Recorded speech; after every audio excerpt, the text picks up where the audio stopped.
Good day, my schoolers. You're welcome to my school channel, and my name is Abiola. Remember, in this channel, you will be joining me to solve the JAMB CBT past question for the subject physics 3 year 2011. Do not go anywhere. Stay with us, because we'll be right back.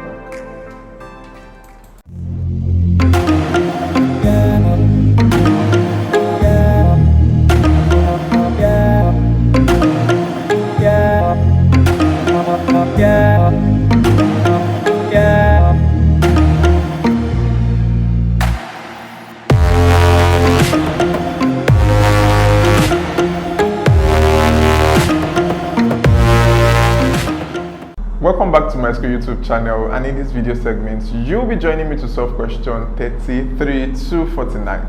Shall we begin with question 33? Two inductors of inductance 4 and 8 are arranged in series and a current of 10 is passed through them. What is the energy stored in them? You can say I ignored the units. So we are looking at the arrangement in series. So you are just going to add up. That will be 4 plus 8, that makes 12. Alright, the energy stored in them, you just use this half times this, times the current supplied raised to power 2, and that implies half times 12 over 1 times 10 times 10, that is 100. So I can say 2 year 1, 2 year 6. 6 times 100, 600 times 1, 600. Remember, energy is measured in joules, so we are looking at 600 joules. So let's go back to the screen to pick out 600 joules. We can find that in option A, so option A is the correct option. Question 34. Which of the following materials has an increase in resistance with temperature? That is metal. So in metals, as temperature rises, the resistance of that particular metallic material also increases. So that is, resistance is directly proportional to temperature. And when you look at other factors that affect the resistance of a conductor, you look at the length, you look at the area, you look at the temperature. So the correct option here is option B for metals. 35.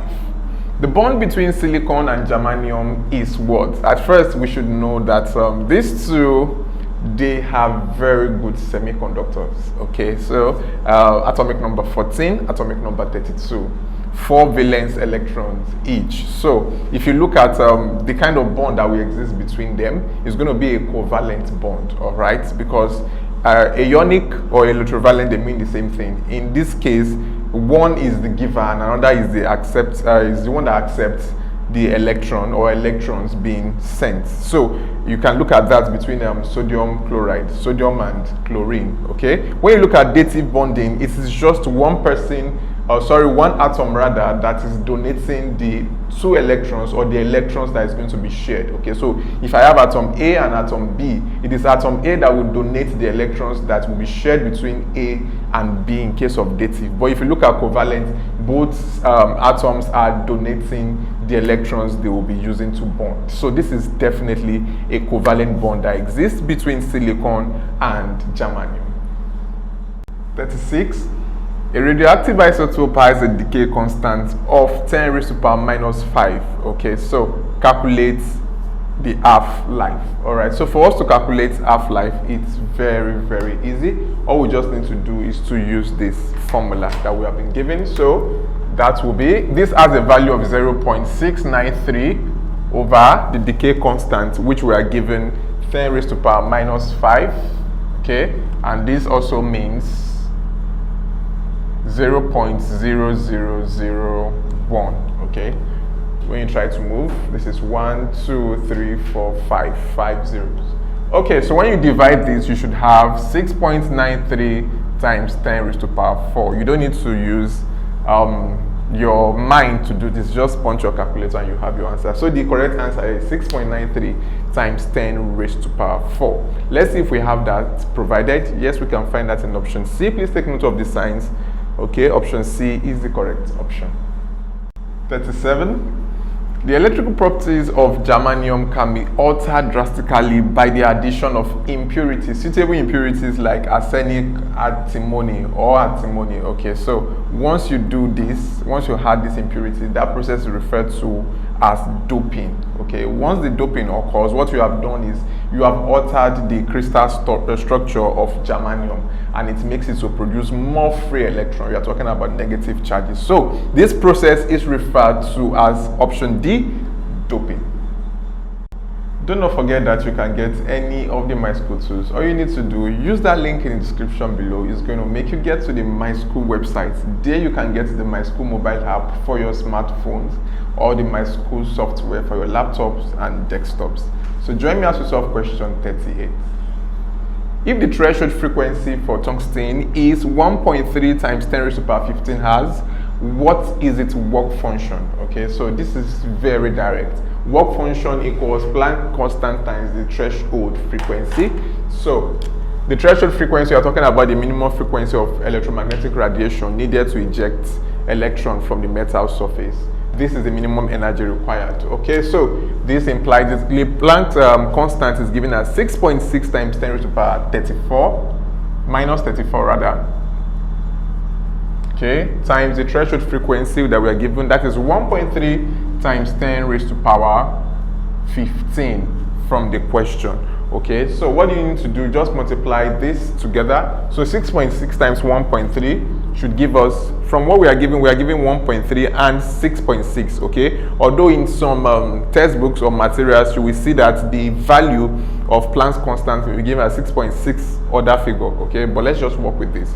So if you multiply this, it's going to give us 8.58. okay, I'll just take it like this. Okay, times 10 raised to power minus 34 times we change to plus 15. So I have 8.58 times 10 raised to power minus 34 plus 15, that gives us minus 19. Energy is measured in joules. So 8.58 times 10 raised to power minus 19. So let's go and secure that from the screen. And we can find that in option A. So option A is the correct option. Do not forget to hit that like button. Also click on the subscribe button, and do not forget to always tap on bell notification so you can get notified immediately we upload the next video content just for your learning. 39. Which of the following will be applied when a metal Y is used to electroplate another metal X in electrolysis? So when you talk about the uses of electrolysis, we are talking about extraction of metals like sodium, potassium, what have you. You're talking about preparation of certain important compounds like sodium hydroxide. We're also looking at electroplating, okay, and another use. Okay, so which of the following will be applied when a metal Y is used to electroplate another metal X? So why do you electroplate? You do that actually for decoration purpose or to prevent or protect against corrosion. Okay, so once we are using Y to coat or electroplate another metal X, okay, the Y you are using to electroplate will become the anode. The X metal that you are applying the coating on will become the cathode. So this will become the anode, this is the cathode. Okay, so if you look through the options, you see that in D we have Y as the anode and very high current is used. So you should just take note of this. Y is the anode, X is the cathode. So the fitting option here is option D for Y is the anode. 40. The diagram above shows two vectors at right angles, okay, to each other. The value of the resultant vector is what? We can just simply use Pythagoras theorem right here. So we are looking for the hypotenuse side, and that is hypotenuse side equals adjacent square plus opposite square, or opposite square plus adjacent square. So that is just 6 square plus 8 square, or 8 square plus 6 square, whatever thing you want to use. So if we have 6 square, that is 36, plus 8 square, that is 64. So 64 plus 36, that makes 100. Remember the formula Pythagoras theorem. Hypotenuse square equals this square plus this square. Okay, so that means hypotenuse square equals 100. So square root of 100 is 10. Just apply Pythagoras theorem to find the hypotenuse side, and that gives you your value. So the correct option is option B for 10 Newton. Question 41.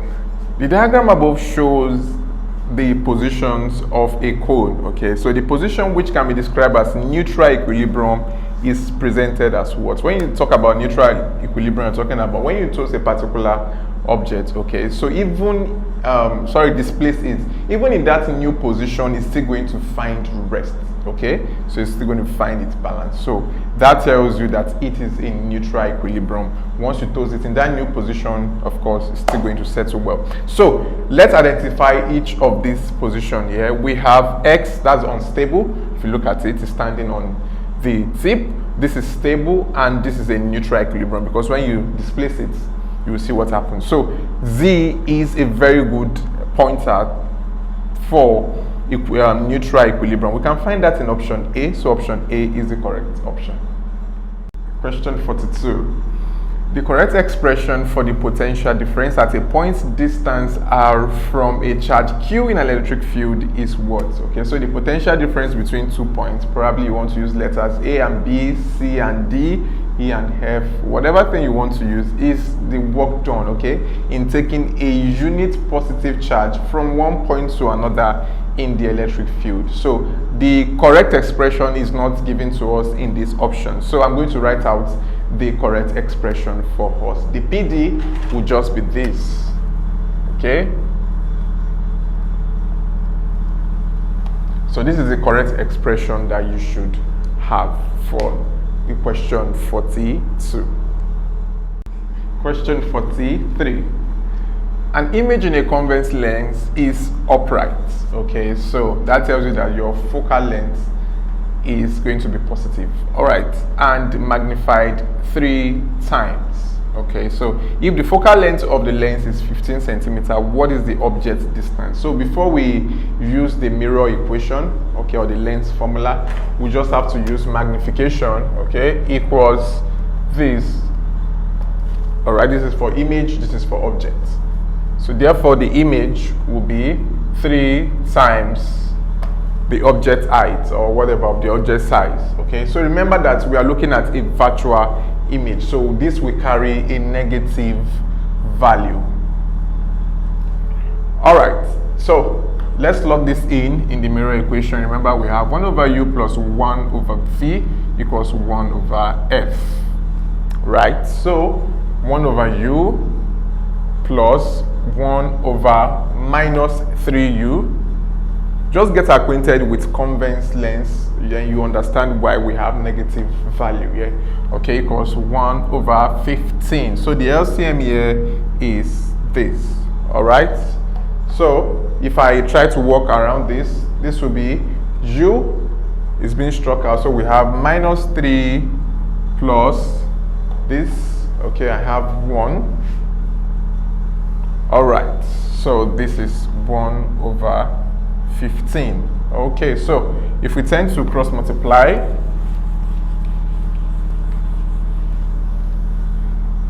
I have minus 3 plus 1, I have minus 2.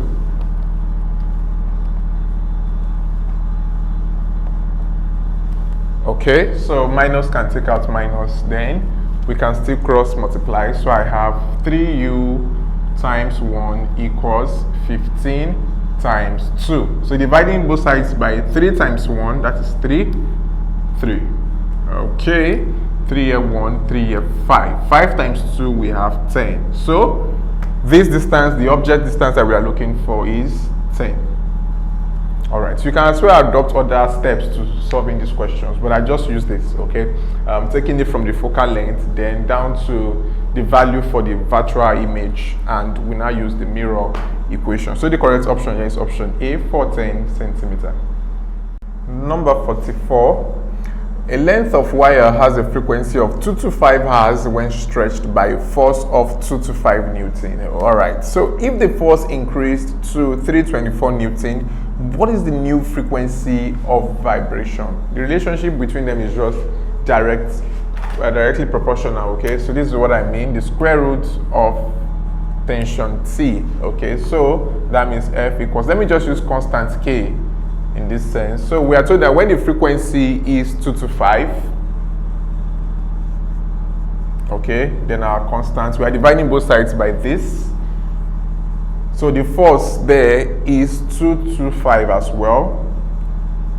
Hence, K equals 2 to 5 over square root of 2 to 5 is 15. Okay, so 15 here 1, 15 here 15. So we have 15 for this. So we found out constant k to be 15. So we're asked to find this frequency when k is 15 and when the force is 324. All right, that'll be 15 times square root of 324 is 18. And when we multiply it, let's just do that very quickly. 18 times 15. You can use your calculator, of course, to make the work easier and faster for you. So we have 5 times 8, we have 40. I carry 4. 5 times 1, 5 plus 1 plus 4, rather, that's 9. Times 8, I have 8. 1 times 1, I have 1. Okay, so it 0 drops down. 9 plus 8, I have 17. I write 7, I carry 1. 1 plus 1, I have 2. So here we have 270. So that should be our answer. Let's go back to the screen to point out 270. That can be found in option A, for 270 has the unit for frequency. So option A is the correct option. Question 45. In the circuit above, 3 resistors, 2 ohms, 4 ohms, and 12 ohms are connected in parallel. And a 12-volt battery is connected across the combination. Alright, so the current flowing through the 12 ohm resistor is what? You don't need to solve for all of this, because when it comes to a parallel connection or arrangement, okay, this is the same thing all through the resistor, okay, but the current will be different. So for the 12 ohms, okay, remember that V equals IR. So if you make I the subject of the formula, that will be V over R. So our V is 12, our resistor is 12. So 12 divided by 12, that makes 1 ampere. So the correct option is option B for 1.0 ampere. Kindly click on the link in the description below. It's going to make you get to the Myschool website. There you get the best spot to ask your questions, and you are going to have our solution providers attending to you. So join me as we solve question 46. If the volume of a gas increases steadily as the temperature decreases, okay, that's an inverse relationship. Okay, at constant pressure, the gas obeys what? When you look at Boyle's law, you are looking at pressure and volume, an inverse relationship between pressure and volume. When it comes to Charles' law, you are looking at a direct, okay, proportionality between volume and temperature. That is why you have V1 over T1 equals to V2 over T2, just like that. So this shows that there's no correct option. If the volume increases just as the temperature increases, that would have painted out a perfect or a good Charles' law, okay, because Charles' law is talking about a direct proportionality. So but here we are having an inverse relationship. Volume is going up, temperature is going down. That's an inverse relationship, and it doesn't produce Charles' law for us. So if it has been increasing as this increases, that would have pointed to Charles' law. So there is no correct option here. So the correct option to no correct option is option E. You may have better steps that you'd like to share with us. Please, we are so much interested. All you need to do is to use that comment section below. Kindly indicate the question number and the explanations or solutions you'd like to offer. Question 47.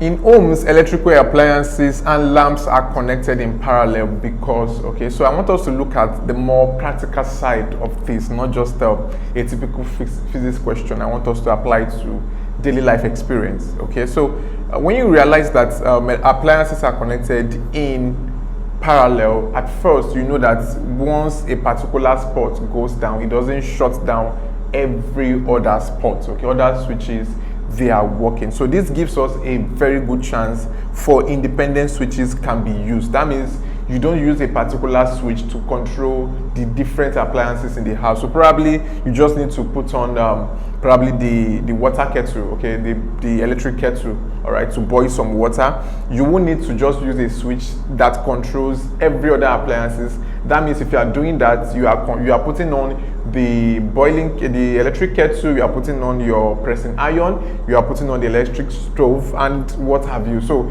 it leads to a lot of wastage of power. Okay, so when you use electrical electrical appliances in parallel connection, they can be individual or independent switches, okay, assigned to each appliance. All right, so we have other good options available here, but the most practicable one, at least that we can apply to daily life and we can relate with, is found in option B. Independent switches can be used.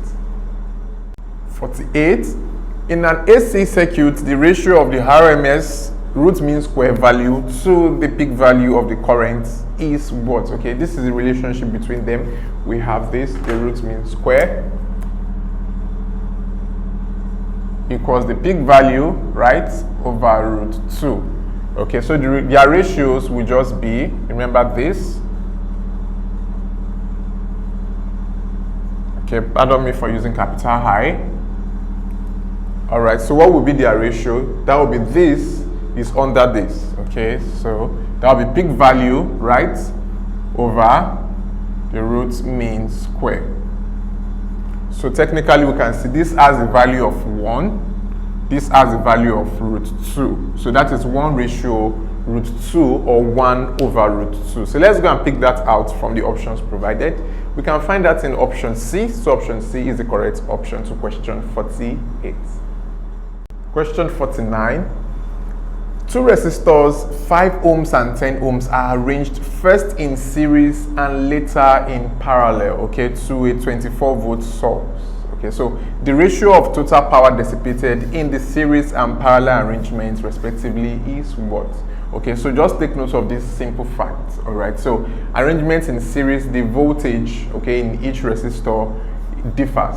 All right, okay, so once you just sort out your total resistance, depending on the formula you want to use, okay, we can have power equals to IV or power equals to I square R, or you can use power equals to V square over R. Okay, so once you just slot in the values for your series, you should get what you are looking for, depending on the formula you want to use. Okay, so you can decide to neglect the current and move on with V square over R, or you can decide to just whatever thing you want to use. Okay, so when I try applying the formulas to solve this, so you solve your arrangements in series, okay, then you now look for power, then you solve for your arrangements in parallel. Remember that resistor in parallel is 1 over R equals 1 over R1 plus 1 over R2. In series, it is just R1 plus R2 plus R3. So if you do all of that, probably you want to get your current first or whatever thing you want to do. In parallel connection, you know that the voltage across is the same thing. All right, okay, so it is just the current that differs. So it depending on the formula you want to use for power, that may now decide probably you want to tap out the current so that you can use P equals to IV or P equals to I square R. So whatever formula you want to use, once you get your answers, okay, you will now divide, series will be on top, then your parallel arrangements will be beneath. Okay, that's how you find your ratio. So on doing that, you realize that there are no correct options here. So the correct option to this question is option E for no correct option. We've come to the end of this video segment, but there are definitely more wonderful segments to come. All you need to do is to hit that like button. Do not forget to click that subscribe button and always tap on bell notifications so you can get informed immediately we put up the next video content just for you.